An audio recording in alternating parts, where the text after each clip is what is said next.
Hello friends, तो आज हम लोग पढ़ने वाले हैं क्लास 9th का चैप्टर 6, जिसका नाम है रेखाएं और कोण।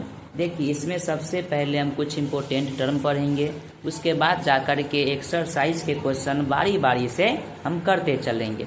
सबसे पहले इसमें हम हाईलाइट कर दिए हैं, इसमें जो भी इम्पोर्टेंट टर्म है तो उसको आप लोग भी अपने बुक में हाईलाइट कर लीजिएगा, या अच्छे से अपने नोटबुक में या जो भी फेयर कॉपी हो उसमें आप लिख लीजिएगा। ठीक, इसमें जो है कि एक रेखा का वह भाग जिसके दो अंत बिंदु हो एक रेखा खंड कहलाते हैं।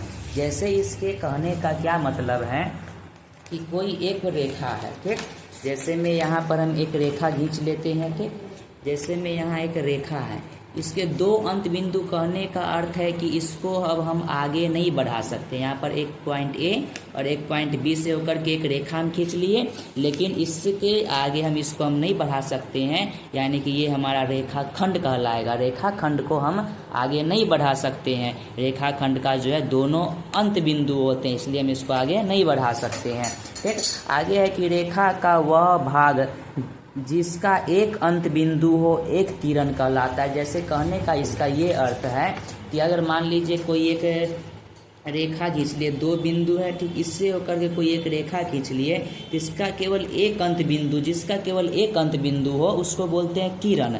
जैसे में इसको अब हम आगे बढ़ा सकते हैं, अगर क्योंकि इसका जो है केवल एक ही अंत बिंदु है, इसलिए इसको हम दूसरे छोर से आगे बढ़ा सकते हैं, यानी कि किरण कहलाया।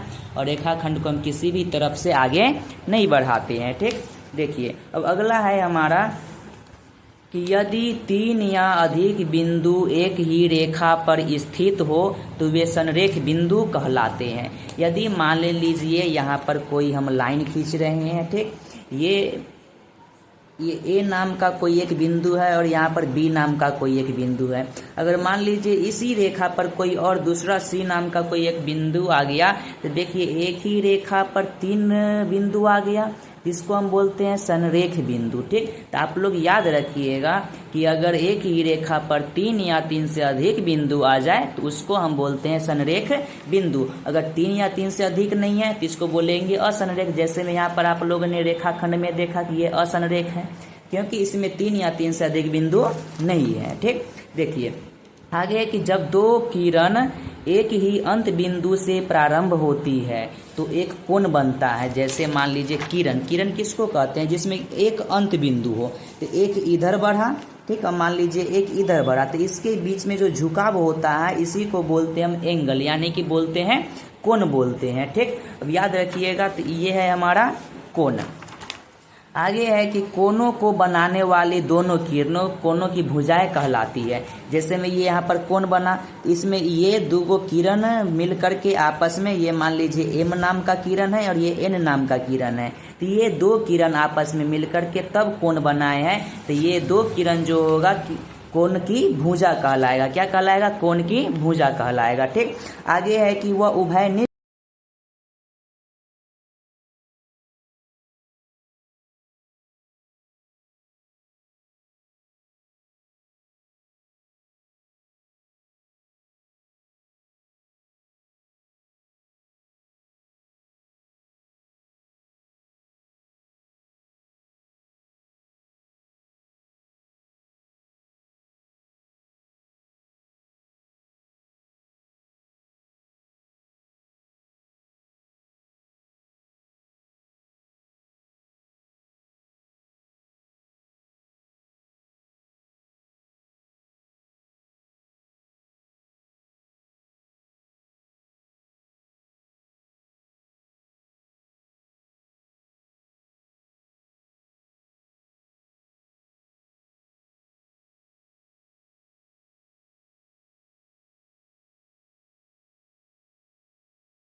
कि यदि एक किरण एक रेखा पर खड़ी हो तो इस प्रकार बने दोनों आसन्न कोणों का योग 180 डिग्री होता है। जैसे में यहाँ पर हम समझा रहे थे कि ये कोई रेखा है, ठीक, यहाँ पर कोई किरण आकर के खड़ी हो रही है, ठीक। तो यहाँ पर जो बनेगा ये दोनों तरफ का कोण जो बनेगा, ये जो होने वाला है हमारा कितना डिग्री होने वाला है, 180 डिग्री होने वाला है, ठीक। यदि एक किरण एक रेखा पर खड़ी हो, यहाँ पर एक किरण ले लिए, यहाँ पर एक रेखा ले लिए, खड़ा हो गया, इस प्रकार बने दोनों आसन्न कोणों का योग कितना डिग्री होगा, 180 डिग्री होगा। याद रखिएगा कि दोनों को मिलाकर क्या बनते हैं, हमारा 180 डिग्री बनते हैं। और जब भी हम क्वेश्चन बनाते समय पूछे कि 180 डिग्री जो है किस कारण से बने, तो आप लोग याद रखिएगा कोणों के रैखिक युग्म के कारण बने हैं, ठीक। देखिए, तो अगला है हमारा अभिगृहित 6.2। अभिगृहित 6.2 का होता है हमारा कि यदि दो आसन्न कोणों का योग 180 डिग्री है तो उनकी अउभयनिष्ठ भुजाएं एक रेखा बनाती है। जैसे दो आसन्न कोणों का योग 180 डिग्री है, यहाँ पर दो कोणों का योग अगर मान लीजिए 180 डिग्री बना रहा है तो अउभयनिष्ठ भुजाएं एक रेखा बनाती है। अउभयनिष्ठ भुजाएं मतलब बोले तो ये जो रेखा जो है, ये जो है रेखा, ये क्या बनाती है, सॉरी मतलब ये जो है लाइन, ये एक रेखा बनाती है, ठीक। तो ये याद रखिएगा कि जब भी 180 डिग्री दिया हो तो ये जो अउभयनिष्ठ रेखा भुजाएं जो होंगे एक रेखा बनाएंगे। तो ये हमारा कुछ इंपॉर्टेंट टर्म था जिसको हम लोगों ने पढ़ा। अब हम चलते हैं अपने एक्सरसाइज की इधर। देखिए एक्सरसाइज प्रश्नावली 6.1 का हमारा फर्स्ट क्वेश्चन है कि आकृति 6.13 यहाँ पर दिया गया है, ठीक, जिसको आप देख सकते हैं कि ए बी और सी डी बिंदु ओ पर प्रतिच्छेद करती है। ए बी नाम का रेखा और ये सी डी नाम का जो रेखा है बिंदु ओ पर प्रतिच्छेद करती है। और कोण ए ओ सी, याद रखिएगा जो बीच में दिया हुआ रहता है वही कोण होता है हमारा, जो साइड में दिया हुआ रहता है वो हमारा डायरेक्शन दिया हुआ रहता है। यानी कि ए ओ सी चलेंगे तो हमारा इतना दूर का कोण बना, तो हमें इतना दूर का कोण पूछ रहा है। और बी ओ ई यानी ये दोनों को जोड़ने पर हमें 70 डिग्री दिया गया है। कितना डिग्री दिया गया है, 70 डिग्री। और साथ ही में बी ओ डी हमारा 40 डिग्री दिया गया है। बी ओ डी हमारा कितना डिग्री दिया गया है, 40 डिग्री दिया गया है। तो साथ ही में हमको बताना है कि बी ओ ई कितना आने वाला है और प्रतिवर्ती सी ओ ई कितना आने वाला है। ध्यान दीजिएगा यहाँ पर कोण सी ओ ई और प्रतिवर्ती सी ओ ई में क्या अंतर होता है। तो सी ओ ई जब कोण निकालेंगे तो जो सिंपल निकलता है उसी तरीका से निकालेंगे, लेकिन जब प्रतिवर्ती बोले तो जो हमारा कोण सी ओ ई आएगा उसको हम 360 में से घटा देंगे। जैसे में यहाँ पर हम स्टार्ट करते हैं बनाना, तो पहले हम क्वेश्चन में ये देखेंगे कि आखिरकार हमें दिया क्या क्या गया है। तो यहाँ पर आप लोग देखिएगा ध्यान से कि आखिरकार क्या क्या दिया गया है। प्रश्नावली 6.1 है हमारा, प्रश्नावली 6.1। इसका फर्स्ट क्वेश्चन हम पढ़ते हैं, ठीक। इसमें पहले क्या क्या दिया गया है तो वो हम पहले लिखेंगे कि दिया है। क्या दिया गया है तो कोण ए ओ सी और कोण बी ओ ई, ये दोनों को जोड़ने पर जो है हमें 70 डिग्री मिलता है। और साथ ही में कोण बी ओ डी जो है हमारा 40 डिग्री दिया गया है। तो हमें निकालना है कि आखिरकार कोण जो है बी ओ ई कितना डिग्री होने वाला है और प्रतिवर्ती कोण सी ओ ई कितना डिग्री होने वाला है। प्रतिवर्ती कोण सी ओ ई कितना डिग्री होने वाला है। तो ध्यान दीजिएगा यहाँ पर पिक्चर में, तो ये दो रेखा जो है एक दूसरे को काटती है। तो हमने आपको बताया था कि जब दो रेखा एक दूसरे को काटती है तो शीर्षाभिमुख कोण होते हैं। इसमें हमने बताया था कि ये दो रेखा जो एक दूसरे को काट रही है तो ये शीर्षाभिमुख कोण में जो होता है एक दूसरे के कोण बराबर होते हैं। तो यहाँ पर कोण ये बी ओ डी जो होगा ए ओ सी के बराबर होगा। तो इस तरह से हम लिख सकते हैं कि कोण ए ओ सी, यहाँ पर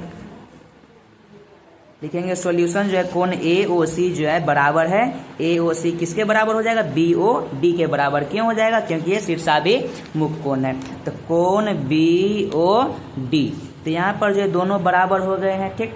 यानी ए ओ सी का मान देखिए, बी ओ डी का मान कितना दिया गया था 40 डिग्री, तो ए ओ सी का मान भी कितना डिग्री होगा 40 डिग्री। तो ये दोनों जो है हमारा किस कारण से बराबर हुए थे, हमें कारण देना बहुत ही ज़्यादा जरूरी है। तो यहाँ पर हम लिखेंगे शीर्षाभिमुख कोण के कारण जो है ये जो है दोनों कोण बराबर हुए, शीर्षाभिमुख कोण के कारण। अब ध्यान दीजिएगा यहाँ पर अगला हमारा क्या है, हमें निकालना क्या था, BOE निकालना था। तो ये देखिए हमारा AOC पता चल चुका है कि 40 डिग्री और BOE ये दो कोनों को जोड़ने पर 70 डिग्री दिया गया है। अगर मान लीजिए AOC के जगह पर हम AOC का मान रख दे तो हमारा BOE निकल करके आ जाएगा। तो यहाँ पर दिया गया था कि कोण AOC और प्लस में कोण BOE ये दोनों का मान जो है कितना डिग्री है, 70 डिग्री है।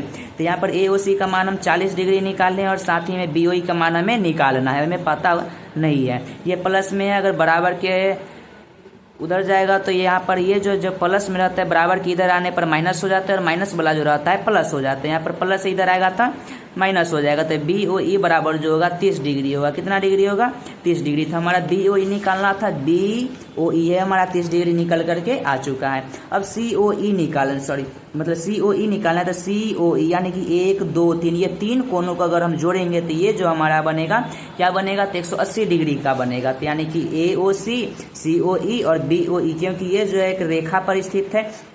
जो रेखा का जो आसनन कोण हम लोगों ने पढ़ा था कि वो जो आसनन कोणों का योग जो होता है 180 डिग्री होता है। अभी गृहीत 6.1 में हम लोगों ने पढ़ा था। ठीक, तो यहाँ पर जो होगा कोण AOC, तो यहाँ पर हम लिखेंगे कोण AOC प्लस में कोण COE प्लस में कोण BOE, ये तीनों को जोड़ने पर 180 डिग्री आता है। जैसा कि आप यहाँ पर देख सकते हैं, यहाँ पर आप देख सकते हैं कि ये जो है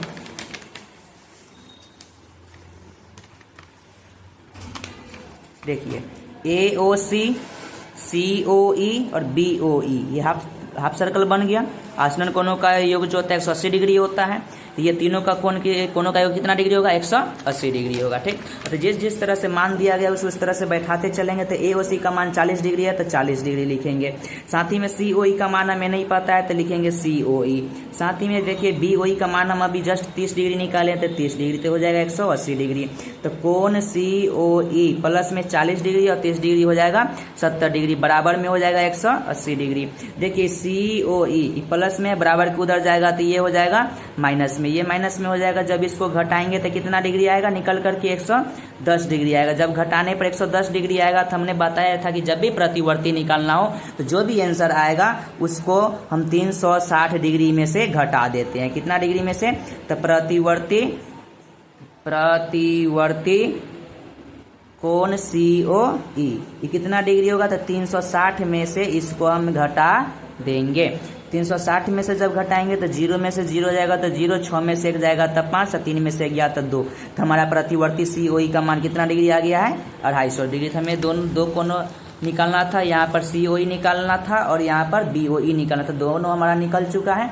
अब अगला प्रश्न देखिएगा कि यहाँ पर जो है प्रश्न हमारा कि कह रहा है कि एक आकृति 6.14, ये आपको 6.14 नजर आ रहा होगा कि रेखा XY और MN, ये जो है XY और MN जो एक दूसरे को प्रतिच्छेद करते हैं, बिंदु O पर प्रतिच्छेद करती है। यानी इसका कहने का मतलब होता है कि इसका आमने सामने का कोण जो होगा बराबर होगा। यानी POY इतना डिग्री का मान, इधर जो है 90 डिग्री का मान है। ठीक, यहाँ पर जो POY का मान जो दिया गया है 90 डिग्री दिया गया है। और A अनुपात B जो है 2:3, यानी A और B का अनुपात दिया गया है 2:3 है। तो हमें C निकालना है। चलिए तो हम इस प्रश्न में जो कुछ दिया गया है उसको पहले लिख लेते हैं। तो आप लोग यहाँ पर अगर ध्यान से देखिएगा तो हमें इस प्रश्न में क्या क्या देखने को मिलता है। तो इस प्रश्न में देखने को मिलता है कि आखिरकार दिया क्या क्या गया है। तो पहले लिखेंगे दिया है। तो दिया क्या क्या गया है, तो यहाँ पर जो है POY क्या दिया गया है, POY जो है 90 डिग्री है और साथ ही में A का अनुपात B और इसका अनुपात जो है 2:3 माना गया है। तो हम जो एंगल है उसको हम X मान लेंगे। क्या मान लेंगे, X मान लेंगे। तो यहाँ पर अगर कोण हम X मानेंगे तो यहाँ जो फर्स्ट वाला जो होगा फर्स्ट को मानेंगे और सेकेंड वाला सेकेंड का मान होगा। तो यहाँ पर A का मान 2 आएगा, B का मान 3। अगर हम एंगल X मानेंगे तो A बराबर कितना होगा, 2x होगा और B बराबर जो होगा 3x होगा। तो यहाँ पर आप ध्यान दीजिएगा, यहाँ पर अब इतना डिग्री का यानी कि 1 2 3 ये तीनों रेखा को मिलाकर 180 डिग्री आएगा, क्योंकि ये जो है XY एक रेखा है और जब रेखा के ऊपर जब आसनन कोण बनते हैं तो आसनन कोणों का योग जो होता है 180 डिग्री होता है। 180 डिग्री यानी A B और ये वाला POY जो तीनों को जोड़ने पर हमें कितना डिग्री आएगा, तो 180 डिग्री आएगा। तो यहाँ पर लिखेंगे हम कि कोण A प्लस कोण B प्लस में कोण POY बराबर 180 180 डिग्री। तो देखिए यहाँ पर ए का मान कितना दिया गया है 2x, यहाँ पर 2x लिखेंगे। बी का मान 3x है तो 3x लिखेंगे। पी ओ वाई का मान 90 डिग्री है तो 90 डिग्री लिखेंगे, बराबर में 180 डिग्री। इसको सोल्यूशन कीजिए, 3 और 2 5x हो जाएगा, प्लस में 90 बराबर उधर जाएगा तो माइनस में 90 हो जाएगा। ठीक, तो यहाँ पर 5x बराबर 180 में से 90 जाएगा तो 90 इसको काटेंगे तो 18 मरतबे में कटेगा, तो x का मान हमारा 18 आ गया। तो एक जगह पर हम क्या माने थे, एक जगह पर माने थे 2x। अगर इसको हम रखेंगे तो 2 गुना x की जगह पर 18 रखो यहाँ पे, तो 18 दूना 36 हो जाएगा, यानी a का मान कितना निकला हमारा 36 डिग्री। अगर मान लीजिए b बराबर जो है उसी प्रकार अगर 3x दिया गया है तो 3 लिखेंगे और x के जगह पर कितना डिग्री, तो 18 डिग्री, तो 18 तिहाई 54 डिग्री। यहाँ पर 36 डिग्री आया a का मान और 54 डिग्री आया b का मान। लेकिन हमें c का मान निकालना है, तभी हमारा पूरा काम हुआ नहीं है, तो हमें c का मान निकालना है। तो ये जो अगर मान लीजिए ये लाइन आपको नजर आ रहा होगा m और n, ये लाइन अगर आपको नजर आ रहा होगा तो ये दो कोण को अगर जोड़ेंगे तो 180 डिग्री होगा, क्योंकि ये दो कोण जो है आसनन कोण है और आसनन कोणों का योग जो होता है 180 डिग्री होता है, यानी कि कोण b और कोण c को जोड़ेंगे तो 180 डिग्री पूरने वाला है। तो यहाँ पर आप देखेंगे तो यहाँ पर 180 डिग्री पूरेगा, तो लिखेंगे कोण b और प्लस में कोण c बराबर जो होगा 180 डिग्री होगा। तो कोण b का मान हमें कितना डिग्री आया 54 डिग्री, कोण c का मान हमें निकालना है तो 180 डिग्री होगा। तो कोण c बराबर जो होगा 180 या माइनस में 54 होगा। तो कोण c का मान होगा 10 के में से 4 जाएगा तो 6 बच जाएगा, यहाँ पर कितना 7, 7 में से 5 जाएगा तो 2 बच जाएगा 126, यानी c का मान कितना हो गया है 126। तो आज के लिए हम इतना ही रहने देते हैं, और जो भी क्वेश्चन बच गया उसको हम अगले क्लास में इसको कंप्लीट करेंगे। तो धन्यवाद।